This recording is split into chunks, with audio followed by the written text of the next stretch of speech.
ওম শান্তি।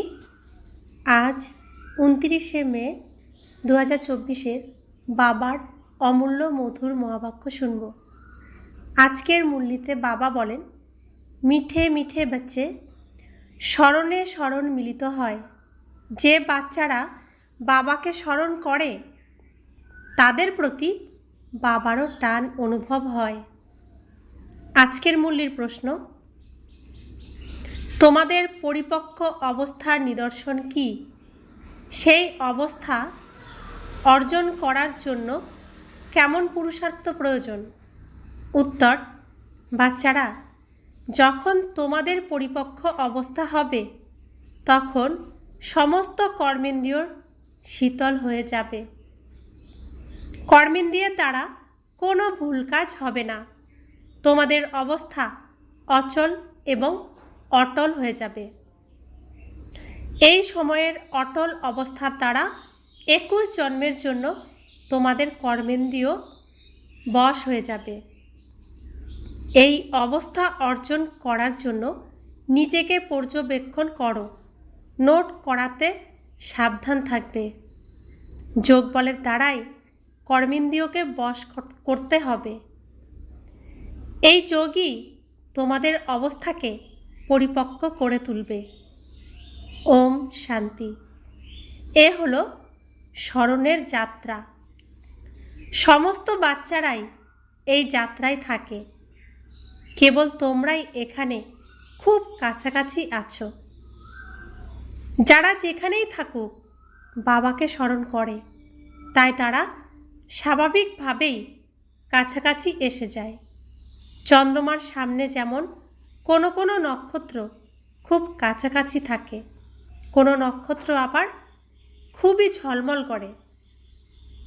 কেউ কাছে থাকে, কেউ আবার দূরেও থাকে। নজরে আসে যে এই নক্ষত্র খুবই ঝলমল করছে, এ খুবই নিকটে। আবার ওই নক্ষত্রের কোনো ঔজ্জ্বল্য নেই। তোমাদেরও মহিমা আছে। তোমরা হলে জ্ঞান যোগের নক্ষত্র। বাচ্চারা জ্ঞান সূর্যকে পেয়েছে। বাবা সেবাপরায়ণ বাচ্চাদেরই স্মরণ করেন। বাবা হলেন সর্বশক্তিমান। সেই বাবাকেই স্মরণ করে, তাই স্মরণে স্মরণ মিলিত হয়। বাবা আমাদেরকে স্মরণ করেন, বাচ্চাদেরকে স্মরণ করেন, আর বাচ্চারাও বাবাকে স্মরণ করেন, তাই স্মরণে স্মরণ মিলিত হয়। ওম শান্তি। যেখানে যেখানে এমন সেবাপরায়ণ বাচ্চা আছে, জ্ঞান সূর্য বাবাও তাদেরই স্মরণ করেন। বাচ্চারাও বাবাকে স্মরণ করে। যে বাচ্চারা বাবাকে স্মরণ করে না, বাবাও তাদের স্মরণ করেন না। বাবার স্মরণ তাদের কাছে পৌঁছায় না। স্মরণে অবশ্যই স্মরণ মিলিত হয়। বাচ্চাদেরও স্মরণ করতে হবে। বাচ্চারা জিজ্ঞেস করে, বাবা আপনি আমাদের স্মরণ করেন? বাবা বলেন, কেন নয়? এই নিয়মে বাবা কেন স্মরণ করবেন না? যারা খুব বেশি মাত্রায় পবিত্র এবং বাবার প্রতি খুবই প্রেম আছে, তারা এমনভাবেই প্রয়াস করে। প্রত্যেকেই নিজেদের জিজ্ঞেস করো, আমরা কত দূর বাবাকে স্মরণ করি? একে স্মরণে থাকলে তখন তোমরা এই পুরানো দুনিয়া ভুলে যাও।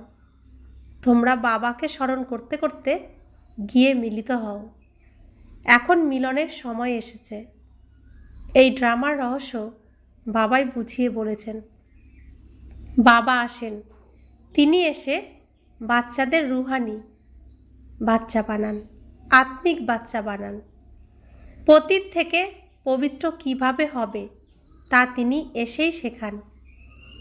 বাবা একজনই, তাকেই সবাই স্মরণ করে, কিন্তু এই স্মরণও সকলের নিজের নিজের পুরুষার্থের উপরে নির্ভর করে।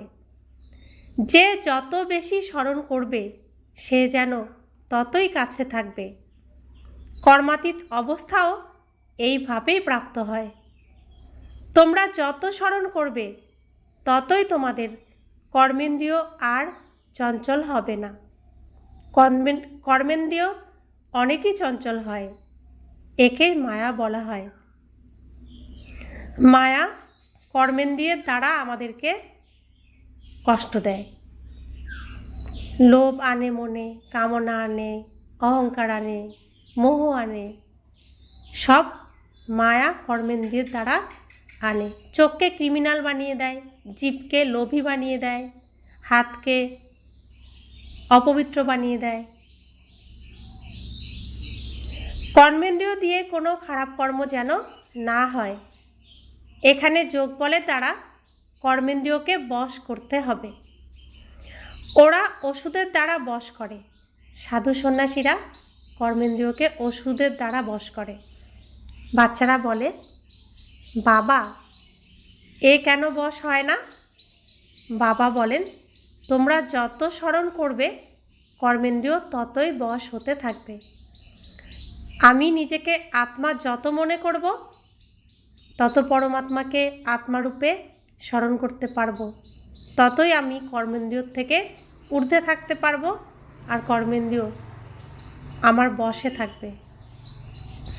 একেই বলা হয় কর্মাতীত অবস্থা। এ কেবল স্মরণের যাত্রার ফলেই হয়। তাই ভারতের প্রাচীন রাজযোগের মহিমা রয়েছে। আগেও আমরা অনেকে অনেক রকমভাবে চেষ্টা করেছি, শুদ্ধ আহার করতে চেষ্টা করেছি, শুদ্ধ থাকতে চেষ্টা করেছি, কর্মেন্দ্রিয়কে জয় করতে চেষ্টা করেছি, কিন্তু কেউ পাশ করতে পারেনি, সবাই ব্যর্থ হয়েছে। যখন ভগবান পিতা আমাদেরকে তার কাছে নিয়ে এসেছেন, তিনি শক্তি দিচ্ছেন, তো এখন আর আমাদের পরিশ্রম করতে হয় না।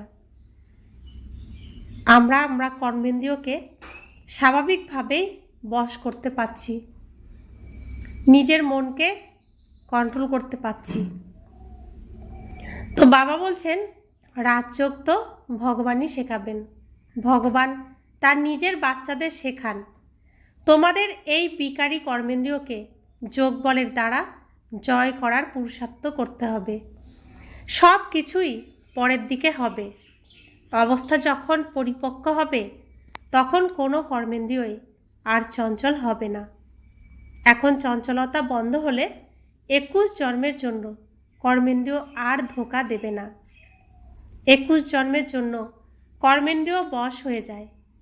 সব থেকে মুখ্য হলো কাম। স্মরণ করতে করতে কর্মেন্দ্রিয় বশ হয়ে যাবে। এখন কর্মেন্দ্রিয়কে বশ করলে তোমরা অর্ধেক কল্পের জন্য তোমরা উপহার পাও। বশ করতে না পারলে পাপ রয়েই যায়। তোমাদের পাপ যোগ বলের দ্বারা কাটতে থাকবে, তোমরা পবিত্র হতে থাকো। এ হলো 1 নম্বর সাবজেক্ট। বাবাকেও ডাকাও হয় পতিত থেকে পবিত্র হওয়ার জন্য, তাই বাবা এসেই পবিত্র করেন। ঈশ্বরীয় কুলে জন্মগ্রহণ করার সাথে সাথেই পবিত্রতার প্রতিজ্ঞা আমরা করি। আমরা নিজেদেরকে শুদ্ধ পবিত্র করব। তো পবিত্রতার উপরই সব কিছু নির্ভর করছে। বাবা প্রথমে আমাদেরকে স্মরণ করেছেন, তা আমাদের টাচিং হয়েছে, আমরা বাবাকে স্মরণ করেছি, স্মরণে স্মরণ মিলেছে, পরমাত্মার সাথে আত্মার মিলন হয়েছে। তারপর পরমাত্মা শক্তি দিয়েছে, সেই শক্তির দ্বারাই আমরা এখন বিজয়ী হচ্ছি। সমস্ত কর্মেন্দ্রিয়কে বশ করার যে আমাদের প্রচেষ্টা, সেই প্রচেষ্টায় সফল হচ্ছে। বাবাই হলেন নলেজফুল। বাবা বলেন যে নিজেকে আত্মা মনে করো, বাবাকে স্মরণ করো। এও হলো জ্ঞান। এক হলো যোগের জ্ঞান, আর দ্বিতীয় হলো 84 জন্মের চক্রের নলেজ। 2 রকমের নলেজ, জ্ঞান আর যোগের। তো নলেজ 2 রকম। যোগ অর্থাৎ ভগবানকে স্মরণ করা, আর জ্ঞান অর্থাৎ ভগবানের যে শ্রীমত, ভগবানের যে জ্ঞান, সেই জ্ঞান ধারণ করা। এতে দৈবিক গুণ অটোমেটিক্যালি মার্জ হয়ে যায়, মিশে থাকে। বাচ্চারা জানে আমরা মানুষ থেকে দেবতা হই, তাই দৈবী গুণ অবশ্যই ধারণ করতে হবে, নিজের পর্যবেক্ষণ করতে হবে। নোট করলে নিজের প্রতি সাবধান থাকবে, নিজের পর্যবেক্ষণ করলে কোনো ভুল হবে না। বাবা নিজেই বলেন মা মেকম স্মরণ করো। তো আমরা ছিলাম অসুর কুলে, রাবণের দুনিয়ায়, আসরিক দুনিয়ায়। আমাদের আচার আচরণ ছিল অসুরের মতো। তো স্বয়ং ভগবান আমাদেরকে খুঁজে খুঁজে নিয়েছেন, তার কোলে স্থান দিয়েছেন, আমাদের সমস্ত আসরিক গুণগুলোকে ত্যাগ করিয়ে দৈবী গুণ ধারণ করাচ্ছেন। প্রতিদিন আমাদেরকে পড়াশোনা করাচ্ছেন, যোগের দ্বারা আমাদের পরিষ্কার করছেন, পাপ মুক্ত করছেন, আর জ্ঞানের দ্বারা আমাদের সঞ্জীবনী বুটি খাওয়াচ্ছেন, আত্মাকে শক্তিশালী করছেন। তো স্মরণ করলেই এটা সম্ভব, স্মরণ না করলে আমরা রাবণের দুনিয়ার থেকে, আসরিক গুণের থেকে মুক্ত হতে পারবো না। তো বাবা বলছেন তোমরাই আমাকে ডেকেছো, কারণ তোমরা জানো যে বাবা হলেন পতিত পাবন। তিনি যখন আসেন তখন তিনি এই নির্দেশ দেন। এখন আত্মাদের এই নির্দেশ অনুযায়ী অভ্যাস করতে হবে। বাবা কি নির্দেশ দিয়েছেন আমাদের? নিজেকে আত্মা মনে করো। গীতাতে 2য় অধ্যায়ে অর্জুনকে যে জ্ঞান শ্রীকৃষ্ণ দিয়েছেন যে তুমি শরীর নও, শরীর মৃত, আর তুমি আত্মা, শরীরকে পরিচালিত করো, তুমি চৈতন্য, তুমি আত্মা, কখনো মরবে না, তোমার বিনাশ নেই। তো তোমাকে এই নির্দেশ এখন মানতে হবে। বাস্তবে আমরা প্রত্যেককেই এই নির্দেশ মেনেই, গীতার প্রত্যেকটি কথাকে মেনে ধারণ করে চলতে হবে। তবেই আমরা পতিত থেকে পাবন হব, সমস্ত দুঃখ থেকে মুক্ত হব। তো বাবা বলছেন তোমরা এই শরীরের দ্বারা অভিনয় করো, তাই বাবাকেও অবশ্যই এই শরীরে আসতে হবে। এ খুবই ওয়ান্ডারফুল কথা। তো আমরা এই পৃথিবীতে প্রত্যেকে অভিনয় করতে এসেছি শরীরের দ্বারা। আমাদের আত্মাদের এখন এমন পরিস্থিতি হয়েছে যে আমরা সংকল্পের ভাষা বুঝি না, মনের ভাষা বুঝি না, মুখের ভাষা বুঝি। তো বাবা আমাদের মনে মনে যে ইশারা দেন আমরা বুঝতে পারি না, তাই বাবাকেও মুখের দ্বারা জ্ঞান দেওয়ার জন্য এই পৃথিবীতে আসতে হয়, তাকেও শরীরে প্রবেশ করতে হয়। তাই বাবা বলছেন এ খুবই ওয়ান্ডারফুল কথা। ত্রিমূর্তির চিত্র কত ক্লিয়ার। ব্রহ্মা তপস্যা করে এমন তৈরি হন, এরপর 84 জন্ম পরে এমন হন। 84 জন্ম পরে কেমন হয়? শুরুতে শ্রীকৃষ্ণ থাকেন সম্পূর্ণ নির্বিকারী, আর 84 জন্ম পরে কি হয়? বিকারী হয়ে যায়। বুদ্ধিতে যেন এই কথা স্মরণে থাকে যে আমরা ব্রাহ্মণরাই দেবতা ছিলাম, তারপর আমরা 84 চক্র অতিক্রম করেছি, এখন আবার দেবতা হওয়ার জন্য এসেছি। তো শুরুতে আমরা দেবতা ছিলাম, শেষে আমরা আসুরিক গুণে ভরপুর হয়ে গেছিলাম, এখন আসুরিক গুণ ত্যাগ করে আবার দেবতা হওয়ার জন্য এসেছি। দেবতাদের রাজত্ব যখন সম্পূর্ণ হয় তখন ভক্তি মার্গেও অনেক প্রেমের সঙ্গে তাদের স্মরণ করা হয়। এখন এই বাবা তোমাদের সেই পদ অর্জন করার যুক্তি বলে দিচ্ছেন।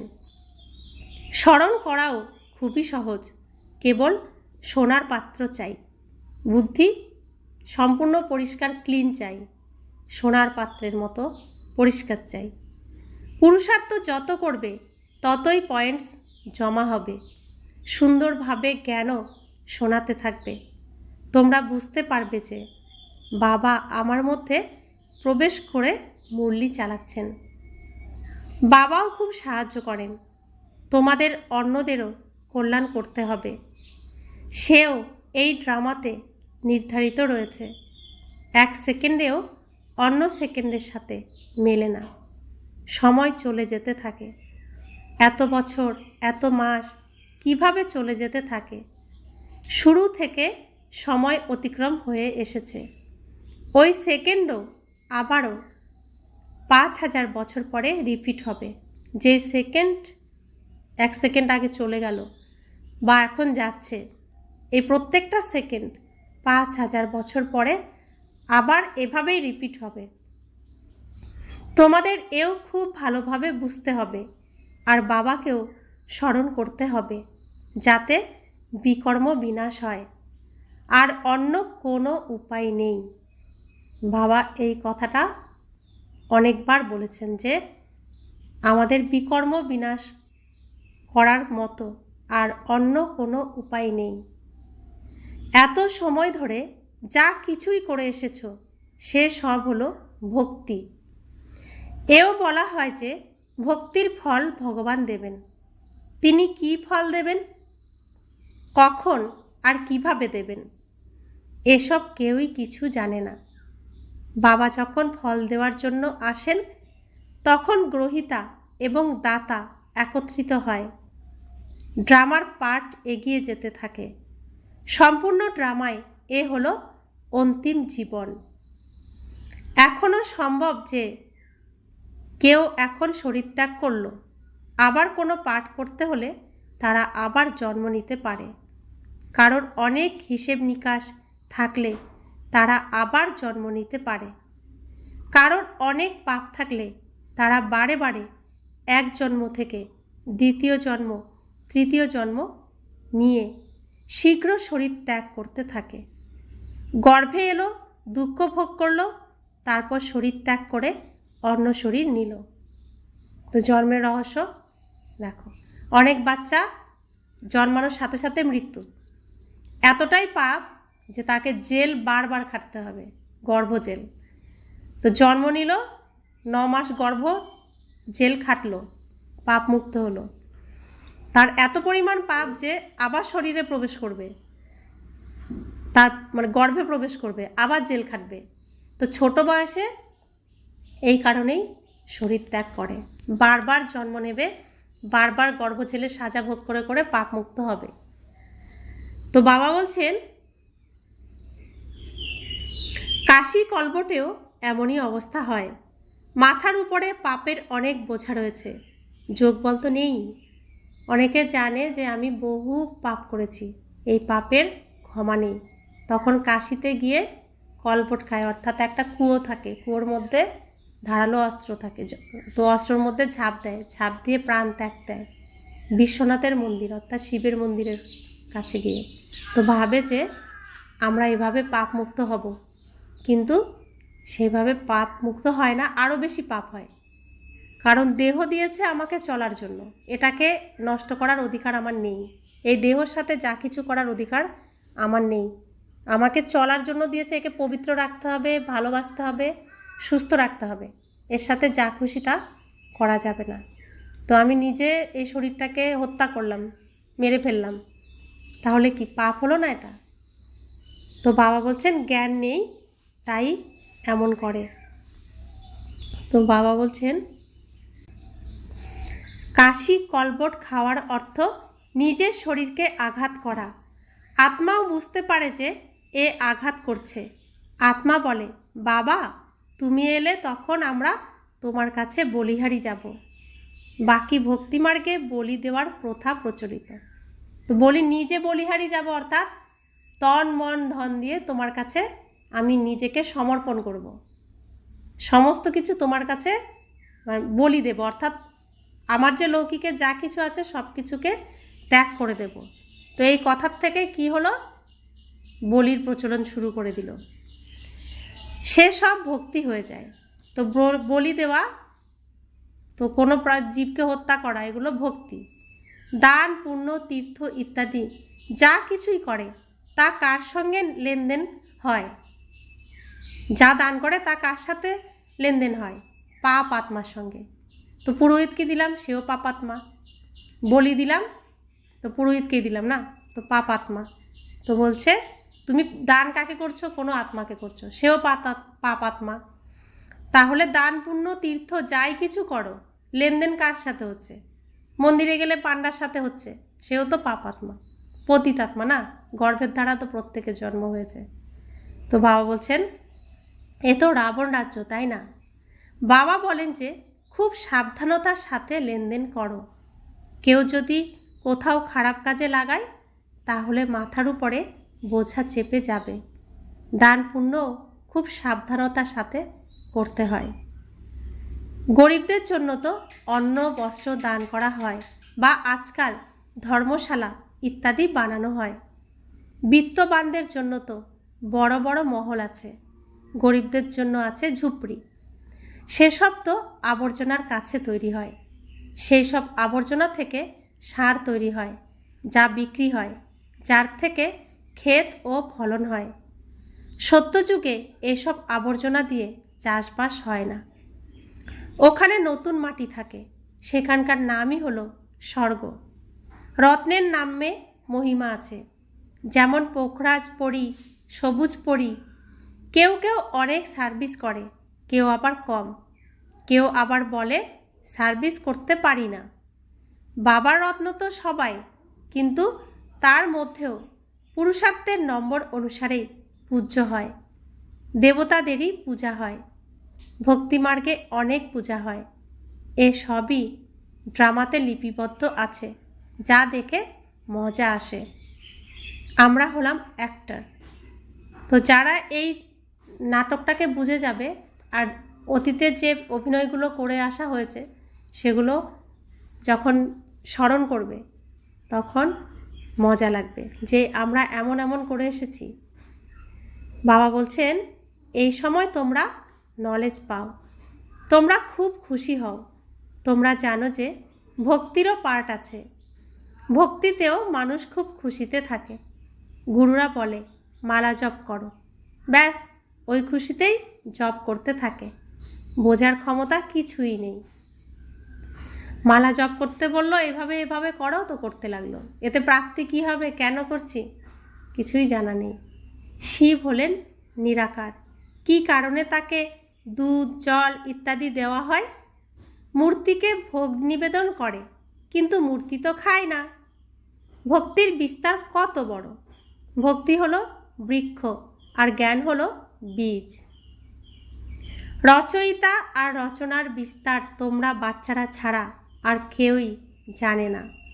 কোনো কোনো বাচ্চা তো নিজের অস্থিও এই সেবায় সাহা করে দেয়, অর্থাৎ তন মন সম্বন্ধ সম্পর্ক সমস্ত কিছু এই যজ্ঞে দিয়ে দেয়। তো এই যজ্ঞের সেবায় লেগে যায়, অর্থাৎ সমস্ত শরীর হাড় সমস্ত কিছুই কি সেবাতে দিয়ে দেয় না। তো দধিচি ঋষির উদাহরণ আছে না, তারা কারা, এখানেই তো সব। তো বাবা বলছেন কেউ কেউ তোমাদের বলে যে এ হলো তোমাদের কল্পনা। আরে এ তো ওয়ার্ল্ডের হিস্ট্রি জিওগ্রাফি রিপিট হচ্ছে, কল্পনা আবার রিপিট হয় নাকি? এ হলো নলেজ, এ হলো নতুন দুনিয়ার জন্য নতুন কথা। ভগবান উবাচ, সব কথাই হলো ভগবানের। ভগবানও নতুন আর তার মহাবাক্যও নতুন। তারা বলে কৃষ্ণ ভগবান উবাচ, তোমরা বলো শিব ভগবান উবাচ। প্রত্যেকেরই নিজের নিজের কথা আছে, একের কথা অন্যের সঙ্গে মেলে না। এ হলো পড়া। তোমরা তো স্কুলে পড়ো, কল্পনার কোনো কথাই নেই। বাবা হলেন জ্ঞানের সাগর, নলেজফুল। এখানে বাবা যা বলেন কোনো গাল গল্প তো করেন না, যা বলেন প্রতিটা কথাই সত্য। কিন্তু ভক্তিমার্গে আমরা শাস্ত্র পড়তাম, সেখানে পুরোটাই কল্পনা। বাবা বলেন যেখানে ঋষি মুনিরাও বলে থাকেন আমরা রচয়িতা আর রচনাকে জানি না, তারা কিভাবে এই জ্ঞানের কথা জানবেন যেখানে আদি সনাতন দেবী দেবতারাই জানে না? যারা জেনেছে তারাই পথ পেয়েছে। এরপর যখন সঙ্গম যুগ আসে তখন বাবা এসে বোঝান। নতুনরা এই কথায় দ্বিধায় পড়ে যায়। তারা বলে তোমাদের অল্প কিছুই ঠিক, বাকি সবই মিথ্যা। তারা না বুঝে বলবে তোমাদের অল্প কিছু ঠিক, বাকি সবই মিথ্যা। তোমরা বোঝাও যে গীতা যা আমাদের মা বাবা তাকেই খণ্ডন করে দিয়েছে, গীতা হলো আমাদের মা বাবা, বাকি সবই তো রচনা। তাদের থেকে অবিনাশী উত্তরাধিকার পাওয়া যায় না। বলছে গীতা মা বাবা, তার থেকেই কিন্তু সব কিছু রচনা জন্ম হচ্ছে। তো তাকেই তো খণ্ডন করে দিয়েছে, আর বাকি তো সবই রচনা। তাদের থেকে অবিনাশী উত্তরাধিকার পাওয়া যায় না। বেদ শাস্ত্রের দ্বারা রচনা আর রচয়িতার জ্ঞান পাওয়া যায় না। প্রথমে বলো, বেদ থেকে কোন ধর্ম স্থাপন হয়েছে? ধর্ম হলো 4টি, প্রত্যেক ধর্মের ধর্মশাস্ত্র একটিই হয়। বাবা ব্রাহ্মণ কুল স্থাপন করেন, ব্রাহ্মণরাই আবার সূর্যবংশী চন্দ্রবংশী কুলে নিজেদের পদ পায়। বাবা এসে এই রথের দ্বারা তোমাদের সামনে বসে আছেন আর বসে বোঝান। রথ তো অবশ্যই প্রয়োজন। আত্মা হলো নিরাকার, তারা সাকার শরীর পায়। আত্মা কি জিনিস তাই জানতে পারে না, তাহলে বাবাকে কিভাবে জানবে? সত্য তো বাবাই শোনান, বাকি সবই মিথ্যা, যাতে কোনো লাভ নেই। মালা কার জপ করা হয় কিছুই জানে না, মানুষ বাবাকেই জানে না। বাবা নিজে এসেই তার পরিচয় দেন, জ্ঞানেই সদ্গতি হয়। অর্ধেক কল্প হলো জ্ঞান আর অর্ধেক কল্প ভক্তি। রাবণ রাজ্য থেকে ভক্তি শুরু হয়, ভক্তির সময় সিঁড়িতে নামতে নামতে তমপ্রধান হয়ে গেছে, কারোর অকুপেশনকেও জানে না। অর্থাৎ যাদের ভক্তি করছি তারা কি করে গেছেন, কেন তাদের ভক্তি করছি, তাদেরকে মানছি, পুজো করছি, কিছুই জানে না। মানুষ ভগবানের কত পূজা করে কিন্তু কিছুই জানে না। তাই বাবা বুঝিয়ে বলেন, এত উচ্চ পদ পাওয়ার জন্য নিজেকে আত্মা মনে করো আর তোমাদের বাবাকে স্মরণ করতে হবে। এতেই যত পরিশ্রম। কারোর যদি স্থূল বুদ্ধি হয় তাহলে সেই স্থূল বুদ্ধিতেই স্মরণ করুক, কিন্তু সেই স্মরণ একজনকেই করতে হবে। মানুষ এমনও বলে থাকে, বাবা তুমি এলে তখন আমরা তোমার সাথেই বুদ্ধিযোগ জুড়ব। অর্থাৎ ভগবান তুমি আসলেই, তুমি যদি একবার দেখা দাও তো সব কিছু তোমার কাছেই অর্পণ করব। এখন বাবা এসেছেন, তোমরা সকলে কার সঙ্গে মিলিত হতে এসেছ?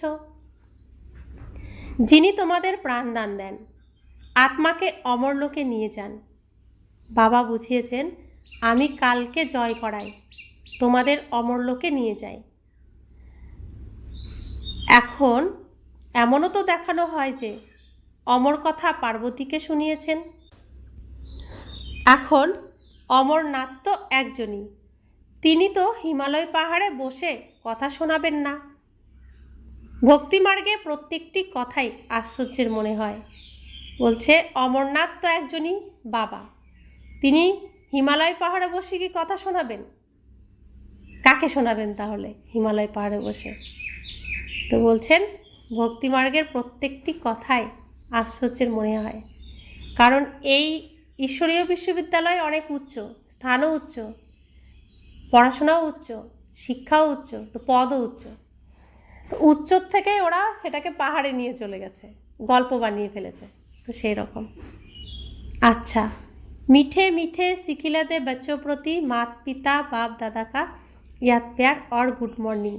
रूहानी बाप की रूहानी बच्चों को नमस्ते। हम रूहानी बच्चों की रूहानी माता पिता बाप दादा को याद प्यार, गुड मॉर्निंग और नमस्ते नमस्ते नमस्ते। शुक्रिया बाबा, शुक्रिया बाबा, शुक्रिया। धारणार जन्य मुख्य सार।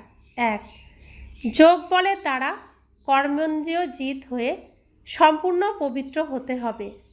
এই অবস্থা অর্জন করার জন্য নিজেকে সর্বদা পর্যবেক্ষণ করতে হবে।